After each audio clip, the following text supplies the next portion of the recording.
Welcome to the Deep Dive. Today we're plunging into a really iconic one. J.D. Salinger's The Catcher in the Rye. A book that's definitely caused a stir over the years, but still feels so relevant. Absolutely. And we've gathered quite a sack of sources for you.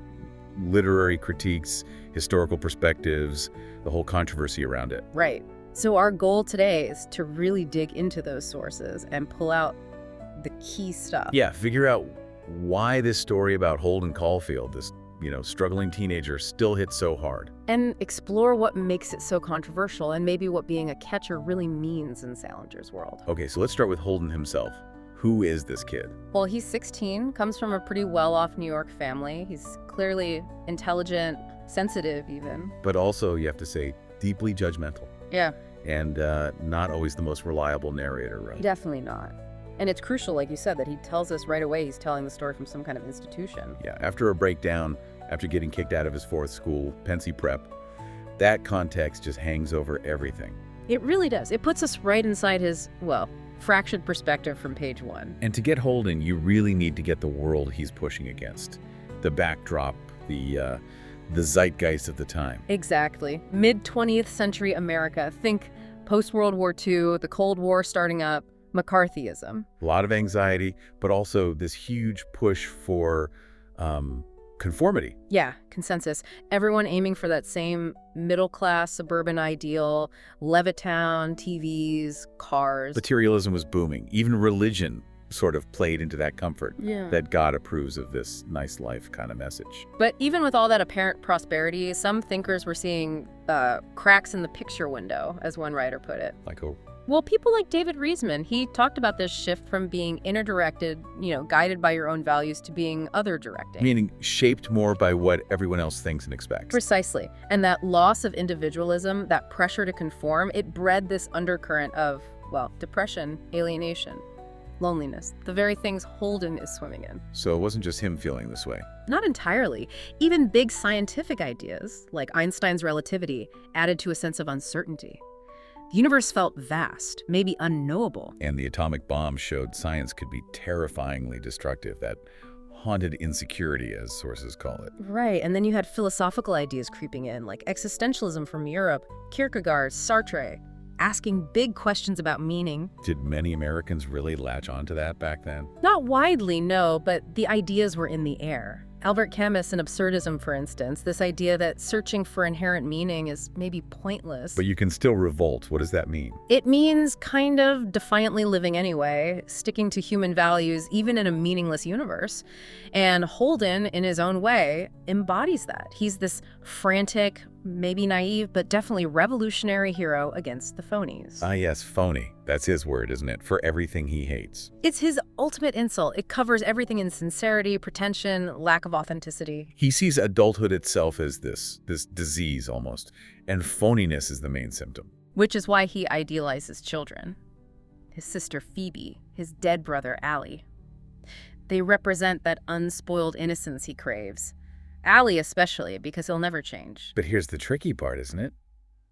Holden rails against phonies, but isn't he kind of phony himself sometimes? Oh, absolutely. He lies, he puts on airs, he judges people harshly based on superficial things. That contradiction eats away at him. It's part of his instability. You see it right from the start of Pensy. He hates their slogan about molding boys. Calls the place full of crooks. The headmaster's a phony slob. And he physically separates himself, standing on that hill during the game. He refuses to play along. Yeah, Mr. Spencer tells him life's a game you play by the rules. And Holden just shoots that down, says it's only a game if you're on the side with all the, quote, hot shots. He's resisting conformity. And then, boom, the red hunting hat appears. Such an iconic image, bright red, makes him stand out immediately. It screams otherness, isolation, wearing it backwards. That's his little rebellion signal. But like you said, it's also comfort. A security blanket when he feels shaky. Exactly. That tension, wanting to be unique but also needing safety, is right there in the hat. So he leaves Pensy, heads to New York, and tries a different tactic, playing the grown-up. Right, the man of the world. He even takes the hat off at Penn Station. Doesn't want to look like a screwball. But that act doesn't last long, does it? Not at all. New York becomes just another place where he feels alienated. He thinks about calling people. Phoebe, Jane Gallagher. People he genuinely seems to care about. But he can't bring himself to do it, makes excuses. It shows his deep fear of real connection, real intimacy. Instead, he tries connecting with strangers. The woman on the train, Yep. cab drivers. Nuns, women in bars. Yeah. And it just doesn't work. They think he's weird or too young. That question keeps coming up. How old are you? It highlights that disconnect. And the city itself just fuels his cynicism. The hotel's full of perverts and morons. The lobby smells like stale cigars. He sees phoniness everywhere. The pimpy-looking guys, the women who look hoary. Even art isn't safe. He hates how his brother DB writes for Hollywood. Calls it prostitution. Yeah, he associates movies with selling out, with misleading people. Prefers classics over ticky-tacky products. He hates materialism too. Cars are dehumanizing. He'd rather have a horse because it's human. And his attempts at dating, like with Sally Hayes, it's a disaster. Even though he finds her attractive, she just represents everything he despises, the ultimate queen of the phonies. This all circles back to his real struggle with intimacy, doesn't it? Especially sexuality. It really does. He calls himself a sex manic, but he's a virgin, and he says this odd thing about only wanting to be sexy with girls he doesn't like much. It suggests sex is tied up with insincerity for him, which leads us to the title. Ah, The Catcher in the Rye, misinterpretation. It's fascinating. He mishears that Robert Burns poem, right? If a body catch a body instead of meet a body. Yeah, and the original poem, Coming Through the Rye, is pretty widely seen as being about, well, a casual sexual encounter. So Holden twists it. He makes it about saving kids, protecting innocence. He substitutes this, messianic motive, saving children, for the original erotic one. He wants to shield innocence from sexuality, which he fears. You really see that fear in the encounter with Sunny, the prostitute? Totally. He sets it up, wanting to get it over with, but then he just can't. Says it's against his principles. And then getting beaten up by her pimp, Maurice. That must just reinforce the connection between sex and something dangerous, harmful. Absolutely. Sex gets linked to violence, maybe even death in his mind.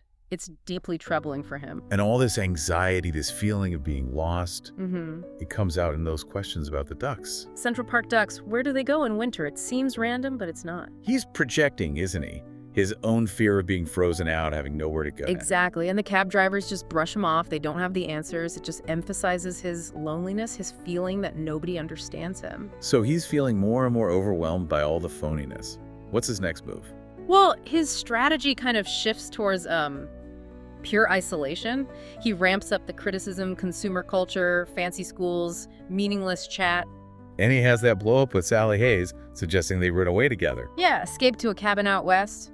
Live like a deaf mute to avoid goddamn stupid, useless conversations. It sounds so extreme, but it shows how desperate he is to just cut himself off entirely. From a society he feels rejected by, and which he now completely rejects. So what is it he actually wants? If not connection, then what? Stability, maybe?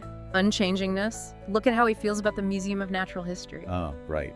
He loves that place because nothing ever changes.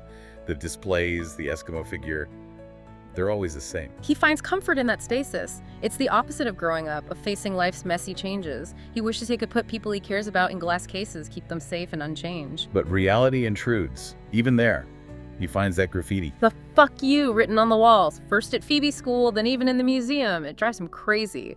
He tries to erase it, right? Like he's trying to physically wipe away the corruption. It's this futile battle. He realizes you can't find a place that's perfectly nice and peaceful because those places don't exist. Innocence isn't safe anywhere.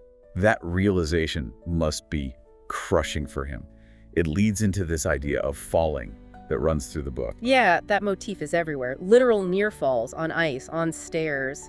But it symbolizes something deeper. His emotional decline, moving towards adulthood, which he sees as a fall from grace. Exactly. And Mr. Antolini, his old teacher, explicitly warns him. Says he's riding for some kind of a terrible, terrible fall. A spiritual collapse, Antolini calls it. Something that happens when you're looking for more than your world can offer. It's pretty insightful advice. But then comes the Antolini incident itself. The Antolini paradox. This is the one adult Holden seemed to trust, who acted bravely before. Picked up James Castle's body after he jumped. Yeah. Yeah. Holden saw him as authentic. But then Holden perceives Antolini making a pass at him while he's sleeping. And that shatters everything. It confirms Holden's deepest fear that everyone is phony, even the ones who seem decent. It's deeply traumatizing. No wonder his thoughts turn darker after that. Yeah, the death wish gets stronger. He keeps imagining dying, getting shot, pneumonia. It's like a twisted way to achieve that permanence he craves, like Allie has. But he doesn't go through with it. What stops him? Phoebe. Thinking about how devastated she would be, that thought forces a shift. He has to see her. She really is his anchor, isn't she? Absolutely. She's his emotional center. She's just a kid, but she has this maturity, this way of seeing through his BS, basically. She challenges his plan to run away. And then there's that moment with the hat. That's huge. He gives Phoebe the red hunting hat when he thinks he's leaving for good. Right. But then she shows up later, wearing the hat, wanting to go with him. Wow. So she kind of becomes him, in a way. It's like this symbolic role reversal. The innocent kid he wanted to protect is now reflecting his own escapism back at him, and she becomes the catcher, in a sense. By showing up, wanting to join his self-destructive plan, she forces him to see the consequences. His panic, "I'm not going anywhere, I'm going home." That's him choosing responsibility maybe for the first time. He can't endanger her. That's a massive step for him. And it leads right into the carousel scene. The carousel, such a perfect symbol. Childhood joy, but also that circular motion, unchanging. It even plays the same song it did when he was little. A safe center. And watching Phoebe on it, reaching for the gold ring, that's when he has his epiphany. She might fall, trying to grab it. Exactly. And he realizes you have to let them try. If they want to grab for the gold ring, you have to let them do it. If they fall off, they fall off. He accepts that falling risk, experience, maybe even failure, is part of growing up. You can't protect people from life itself. It's a huge moment of acceptance, and then the rain starts Pouring down, soaking him. It links back to Allie's funeral, doesn't it? The rain at the cemetery. It does. It feels like this cleansing, this symbolic death of his old resistant self, and maybe a rebirth into something more accepting. And the hat doesn't keep him totally dry anymore. It gets soaked. Yeah, his people-shooting hat, his shield, it only offers partial protection now, which is maybe all you can realistically hope for. So the story ends back where it began, in a way. Holden in the hospital, telling his story. And he still sounds like Holden, still noticing phonies, still resistant to making plans. But he says something really different at the very end, about missing people. I sort of miss everybody I told about, even old Stradlater and Ackley. I think I even miss that goddamn Maurice. Wow, even Maurice, the pimp who beat him up. It's stunning, right? Then he says, don't ever tell anybody anything. If you do, you start missing everybody. What do you make of that? Is it real reconciliation or just resignation? Maybe it's a bit of both. It feels like a crack has opened up in his cynicism, a recognition of connection, even painful connection. It makes me think of what Mr. Antolini told him earlier. About not being alone. You're not the first person who was ever confused and frightened. Yeah. And Antolini talked about learning from others' troubles and then sharing your own. That beautiful reciprocal arrangement. And by telling his story to his brother, the analyst, but also importantly to us, the reader, to you listening. Holden kind of enters into that arrangement himself. Exactly. Yeah. That connection between his world and ours is, I think, why the book lasts. It feels personal. So wrapping this up, what's the big takeaway from this deep dive? For me, it's that Catcher is just this incredibly honest look at that messy transition from innocence to, well, whatever adulthood is. Yeah, it's about wanting authenticity in a world that often feels fake, about feeling alone and just desperately trying to connect. And the things that made it controversial, the language, the sex talk, Holden's negativity, they're actually key to its power, then and now. It taps into that universal fear of change, of losing something pure, of getting swallowed by society. So maybe the real Catcher in the Rye isn't someone stopping the fall. Maybe it's someone who's fallen too. And can just offer that shared story, that understanding, like Ampolini said, that you're by no means alone. Makes you think, doesn't it? How do you deal with the phoniness you see? And how do you handle the inevitable tumbles on life's carousel?